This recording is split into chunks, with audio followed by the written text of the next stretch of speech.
Hello everyone, welcome back to our YouTube channel Login Aid. Today in this video, I am going to show you how to change your Trading212 account's password. Trading212 is a popular online brokerage platform that allows users to trade variety of financial instruments. To change your password on Trading212, first open your Trading212 application on your mobile phone. Make sure that you are logged into your Trading212 account. Now here you'll be taken to your home page. Now tap on three lines on down right corner, then scroll down and look for settings. Then tap on settings option. With this, here you can see privacy and security option on second. Tap on privacy and security option.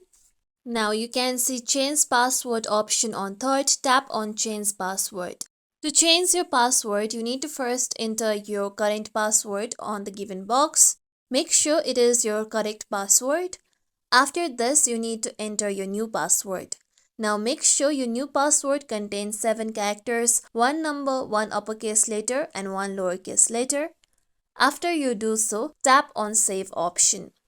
With this, your password will be successfully changed. As you can see here, my password has been changed. This is how we can change password on Trading212. This is it for tutorial everyone. Hope this tutorial was helpful to you all. If you like today's tutorial, make sure you like, share, subscribe to our YouTube channel for more tutorials like this. Thank you for watching.